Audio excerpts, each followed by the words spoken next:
కూటమి ప్రభుత్వం ఏర్పడి సంవత్సర కాలం పూర్తయిన నేపథ్యంలోనే అలాగే కూటమి నాయకులు అయితే భారీ ఎత్తున అయితే ఈ యొక్క సంబరాలు అయితే జరుపుకుంటున్నారు. అలాగే కాకినాడలో కూడా ఈ యొక్క భారీ ఎత్తున ఈ యొక్క టీడీపీ నాయకులు అలాగే కాకినాడ సిటీ ఎమ్మెల్యే ఎవరైతే వనమాడు వెంకటేశ్వర గారి ఆధ్వర్యంలో భారీ ఎత్తున అయితే ఈ రోజు అయితే ర్యాలీ కార్యక్రమం చేశారు. ప్రస్తుతం ఈ యొక్క 1 year సంవత్సరంలో ఎటువంటి అభివృద్ధి చేశారో మాట్లాడే ప్రయత్నం చేద్దాం. సార్ చెప్పండి, మొత్తం 1 year పూర్తి చేసుకున్న నేపథ్యంలో మొత్తం రాష్ట్ర వ్యాప్తంగా టీడీపీ కూటమి ప్రభుత్వం ఎటువంటి అభివృద్ధి కార్యక్రమాలు శ్రీకారం చుట్టింది?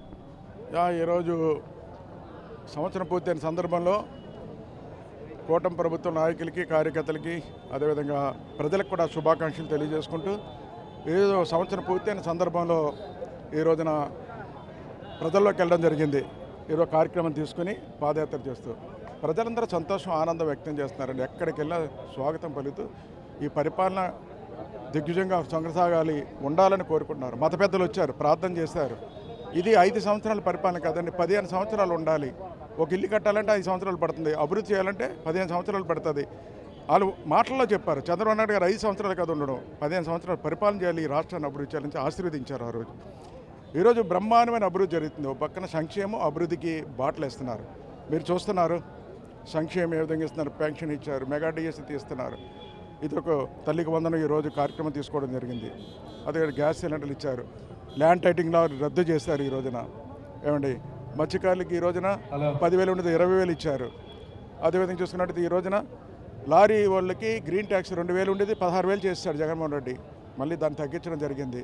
అంటే ప్రజల అవసరాలు ఏంటో తెలుసుకుని పనిచేస్తూ ఈ రోజున అభివృద్ధి పదంలో ముందుకెళ్తుంది. ఈ రోజున మీరు గుంటలో పోర్చలేకపోయారు, రోడ్లు వేలిపోయారు. రోడ్లు వేసుకుంటూ వస్తుందో పక్కన ప్రాజెక్టులన్నీ కూడా పునఃప్రారంభిస్తుంది. ఈరోజు వాటర్ ప్రాజెక్టులన్నీ కూడా అదేవిధంగా చూసుకున్నట్టు ఈ రోజున ఇండస్ట్రీలు కూడా ఒక నమ్మకంతో ఆంధ్రప్రదేశ్లో పెట్టాలని నమ్మకంతో ఇండస్ట్రియలిస్టులు వస్తున్నారు. రేపొద్దున ఉద్యోగ అవకాశాలు వస్తాయి. ఈరోజు ఉద్యోగస్తులు సంతోషంగా ఉన్నారు, ప్రజలు సంతోషంగా ఉన్నారు, అదేవిధంగా వ్యాపారస్తులు సంతోషంగా ఉన్నారు, అదేవిధంగా ఇది కింద స్థాయిలో పనిచేస్తున్న అన్ని వర్గాల ప్రజలు సంతోషంగా ఉన్నారు. అంటే బీసీ, ఎస్టీ, మైనార్టీ, కాపు కార్పొరేషన్ అన్నీ కూడా మూసేస్తే ఈరోజు పునఃప్రారంభించి మళ్ళీ వాళ్ళకి ఆర్థిక సాయం అందించడానికి కార్పొరేషన్ ద్వారా డబ్బులు ఇవ్వడానికి ప్రణాళిక సిద్ధం చేస్తుంది. వాళ్ళు సంతోషంగా ఉన్నారు. ఈరోజు ప్రభుత్వం ప్రజల కోసం పనిచేస్తుందండి. గత ప్రభుత్వం వైసీపీ ప్రభుత్వం ప్రజల కోసం పనిచేస్తుంది, వాళ్ళ కోసం పనిచేసుకున్నారు. ఆ రోజు వనరులన్నీ దోస్తారు. ఈరోజు వనరులన్నీ కూడా ఆదాయ వనరులుగా చేసి ప్రభుత్వానికి ఉపయోగం చేస్తుంది ఈరోజు ఈ ప్రభుత్వం. మీరు చూడండి ఏమండి, ప్రజలు భయంతో బతికారండి. వాళ్ళు భయంతో బతికారు, మీడియా వాళ్ళు మీరు భయంతో బతికారు. ఏదైనా వార్త ఇవ్వలేకపోయేవారు, భయపడిపోయేవారు జగన్మోహన్ రెడ్డికి. ఇవన్నీ కూడా జరిగినాయి. ఈరోజు ప్రజల స్వేచ్ఛ, ఆనందం. మేము మెయిన్ రోడ్లో ఏదో ర్యాలీ చేయాలని వెళ్ళాం. షాపులో వాళ్ళు వచ్చి స్వాగతం పలికారండి, ఆనందం అనిపించిందండి. ఏమి ఇప్పుడు ఇంకా మనం కొంత పని చేసాం, ఇంకా పూర్తి చేయలేదు. అంటే వాళ్ళకు నమ్మకం, చేయగలరని నమ్మకం. వాళ్ళు ఒకటే చెప్పారు, హ్యాపీగా ఉన్నాం కాకినాడలో. ఆంధ్రప్రదేశ్లో చెప్తున్నారు, ఎక్కడ చెప్తున్నారు, కాకినాడలో గంజా లేకుండా చేశారు కొండబాబు గారు. రౌడీలు లేరు, గోండా లేరు, హాయిగా మేము వ్యాపారం చేసుకుంటామని చెప్తున్నారని కూడా సందర్భంగా తెలియజేస్తున్నా. అంతకంటే ఏం కావాలండి మాకు? ఈ రోజున ఇచ్చిన సూపర్ 6 హామీల్లో ఎన్ని హామీలను ఎవరు ఇచ్చారు? ఇప్పుడు ఈరోజు చూస్తున్నారు సూపర్ 6లో పెన్షన్ ఇవ్వడం జరిగింది ఈరోజు. అదేవిధంగా తల్లికి వందనం ఈరోజు కార్యక్రమం ప్రారంభించారు. ముఖ్యమైనది బస్సు రేపు కొద్ది రోజులు ఇవ్వబోతున్నాం. ఈ రోజున రైతులది కూడా ఆల్రెడీ చేయడం జరిగింది. దీపం పథకం ఇవ్వడం జరిగింది. యావండి ఆయన ఏమనుకున్నాడండి జగన్మోహన్ రెడ్డి? ఒకటే అనుకున్నాడండి, చంద్రబాబు నాయుడు సూపర్ 6 ఇవ్వలేడు. ఎందుకు ఇవ్వలేడంటే ఆయన మనసులో అనుకున్న మాట, 1,00,000 కోట్లు అప్పులు చేసాం మనం, దానికి వడ్డీ కట్టలేడు, డబ్బులు ఉండవు ఇందారా, ఇంకా పట్టించుకోడు, చేయలేడు అనుకున్నాడండి. ఆయన ఆలోచన అది.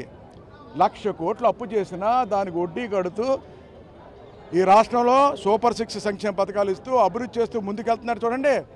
అందుకే ఈ రోజున ఆయనకి ఏం చేయాలో తెలియక అరాచకాలు సృష్టిస్తున్నాడని కూడా సందర్భంగా తెలియదు. ప్రజలారు మీరు అప్రమత్తంగా ఉండాలి. ఈరోజు ఈ రాష్ట్రంలో అరాచకాలు సృష్టిస్తున్నాడు. రౌండీలు, గోండాలని ప్రోత్సహించి ఈ రోజున చిన్న పిల్లోడు సైకిల్ తొక్కుతుంటే ఆ సైకిల్ తీసుకుని నేలకేసి కూడా ఎత్తున్నారండి. ఏంటండి పిచ్చి కాకపోతే నాడికి? రాజధాని ఈరోజు బ్రహ్మాండంగా అభివృద్ధి చేస్తుంటే దేశంలోనే నెంబర్ 1 రాష్ట్రంగా తీర్చిదిద్దాలి, రాజధాని అభివృద్ధి చేయాలని కంకణం కట్టుకుని ఈరోజు అమరావతిని నెంబర్ 1 స్థాయికి తీసుకెళ్లాలని ప్రణాళిక సిద్ధం చేసి అమరావతికి పెద్ద పెద్ద కంపెనీలు వచ్చి పెద్ద పెద్ద ఏదైతే ఎడ్యుకేషన్ ఇన్స్టిట్యూట్స్ రావడం, అవి రావడం ఇవన్నీ చూసి ఏం చేస్తున్నాడండి? ఈరోజు ఏం మాట్లాడాడండి? అమరావతి రైతులు ఉద్యమాలు చేస్తే ఆ రైతుని దృష్టిలో పెట్టుకుని అమరావతిలో నా నోట అంటే చెప్పనా కూడా రావట్లేదు. మహిళలు ఏమని మాట్లాడాడండి? ఎంత దుర్మార్గంగా వ్యవహరిస్తున్నారు చూడండి.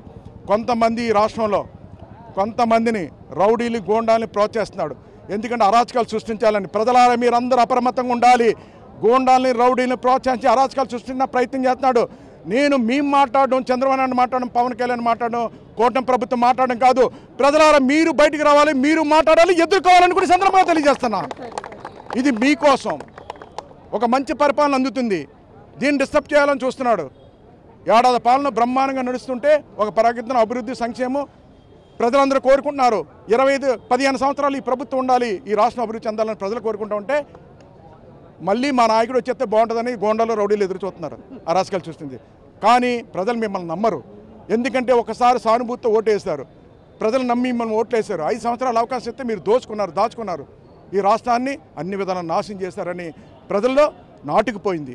ఈరోజు ఈ కూటమి ప్రభుత్వం చేస్తుందని నమ్మకంతో ఉన్నారు. ఈ రోజున నమ్మకం కలిగింది. ఈ రోజున 5 సంవత్సరాలు కాదు ఈ కూటమి ప్రభుత్వం పరిపాలన, ముఖ్యమంత్రి చంద్రబాబు నాయుడు పరిపాలన 15 సంవత్సరాలు ఉండాలని కోరుకున్నారని కూడా సందర్భంగా తెలియజేస్తున్నాను. కాకినాడలో సంవత్సర కాలంలో ఎటువంటి కార్యక్రమాలు చేపట్టారు? త్వరలో 4 సంవత్సరాల్లో ఎటువంటి కార్యాచరణ? మీకు కాకినాడ తెలుసు, 2014 నుంచి 19 స్మార్ట్ సిటీ తీసుకొచ్చాం మనం. ఆ రోజున ఎంతో అభివృద్ధి చేసాం. ఆ రోజు మీ యొక్క అధికారం కోల్పోవడం జరిగింది. 5 సంవత్సరాల పరిపాలన స్మార్ట్ సిటీ పనులన్నీ పక్కా తోస్తారు. కేవలం డబ్బుల వాళ్ళకి కాంట్రాక్ట్ చేసిన బిల్లులు కూడా రప్పించలేకపోయారు. మళ్ళీ దాన్ని పునఃప్రారంభించాలని చెప్పి ప్రభుత్వం దృష్టిలో పెట్టాం. ఈ రోజున స్మార్ట్ సిటీ పనులను కూడా మనం పునఃప్రారంభించాలి, కేంద్ర ప్రభుత్వం రాష్ట్ర ప్రభుత్వం సహకరించాలని నేనే ప్రపోజల్ పెట్టాను. అది కాకుండా మనకు వాటర్ ప్రాబ్లం ఉంది. రాబోయే కాలం భవిష్యత్తులో డ్రింకింగ్ వాటర్ అమృత్ స్కీమ్ ద్వారా మళ్ళీ శాంక్షన్ వచ్చింది, 3వ బ్రిడ్జ్ చేయాలి. అదేవిధంగా కాకినాడకి ఏం కావాలో ప్రణాళిక సిద్ధం చేస్తాం. 2047కి రాష్ట్రానికి ఒక విజన్ తయారు చేశారు చంద్రబాబు నాయుడు గారు. అలాగే 2029కి ప్రతి నియోజకవర్గం కూడా ఏ విధంగా అభివృద్ధి చేసుకోవాలో విజన్ తయారు చేయడం జరిగింది. ఏ విధంగా గ్రామాలు అభివృద్ధి చేసుకోవాలో కూడా 5 సంవత్సరాలు గ్రామాలు ఏ విధంగా అభివృద్ధి చేయాలి, నియోజకవర్గాలు ఏ అభివృద్ధి చేయాలి, రాష్ట్రాన్ని ఏ విధంగా అభివృద్ధి చేయాలో ఒక విజన్ తయారు చేసుకోవడం జరిగింది. ఆ విజన్ మీ ద్వారానే మనం సబ్మిట్ చేస్తాం ప్రభుత్వానికి. ఆ విజన్ ద్వారా నిధులు వస్తాయి. ఈ రాష్ట్రంలో కాకినాడ మీకు అందరికీ తెలుసు, కాకినాడని స్మార్ట్ సిటీగా పిలుచుకునేవాళ్ళం. పూర్వం కోకినాడ అనేవారు, తర్వాత కాకినాడ అయింది నేను రాకముందు. ఆ కాకినాడని కొండబాబు వచ్చిన తర్వాత ఈ ప్రభుత్వం దృష్టిలో పెట్టిన తర్వాత స్మార్ట్ సిటీ చేసింది ఈ ప్రభుత్వం. అలాంటి స్మార్ట్ సిటీని గత 5 సంవత్సరాల పరిపాలనలో, వైసీపీ పరిపాలనలో గంజా సిటీ, రౌడీల సిటీ, డ్రగ్ సిటీగా, భూ కబ్జాల సిటీగా పిలువబడేదండి. ఎక్కడ చూసినా మీ వార్తలను వచ్చేది కాకినాడలో భూ కబ్జాలు, కాకినాడలో రౌడీజం, కాకినాడలో గంజాయ్, కాకినాడలో అవి ఇవి అని చెప్పి ఒక చెడ్డ పేరు తీసుకొచ్చారు.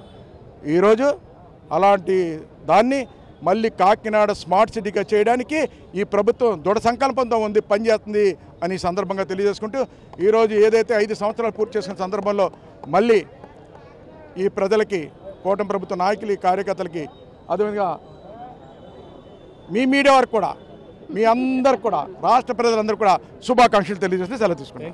ఇది పరిస్థితి. ప్రధానంగా చూసుకుంటే ఈ యొక్క కూటమి ప్రభుత్వం సంవత్సరం వచ్చిన నేపథ్యంలో కాకినాడలో భారీ ఎత్తున సంబరాలు అయితే జరుపుకుంటున్నారు. అలాగే ప్రధానంగా ఏదైతే గత పాలనలో అందరూ కూడా ఈ యొక్క కాకినాడని అయితే ఒక గంజాయి సిటీ గాను, ఒక కాకినాడని ఒక మొత్తం భయభ్రాంతులు గురి చేసే విధంగా కూడా గత పాలకులు చేశారని, గతంలో స్మార్ట్ సిటీగా రూపొందించాం, కానీ దాన్ని గత వైసీపీ పాలనలో పూర్తిగా ఇక్కడ అంతా కూడా మొత్తం రూపు మార్చారని, ఇప్పుడు మళ్ళీ స్మార్ట్ సిటీగా రూపొందించేందుకు తన వంతు కృషి చేస్తాం. ఇప్పుడు మొత్తం సూపర్ 6 హామీలు ఏవైతే అన్ని ఒక్కొక్కటి కూడా అమలు దిశగా కూడా కూటమి ప్రభుత్వం ముందుకెళ్తుంది. మొత్తం రాష్ట్ర ప్రజలు అలాగే కాకినాడ వాసులందరూ కూడా సంబరాలు జరుపుకున్నారని చెప్తున్నారు. అలాగే కాకినాడ సిటీ ఎమ్మెల్యే వనమాడి కొండబాబు గారు చెప్తున్నట్టు పరిస్థితి ప్రధానంగా చెప్పాలి.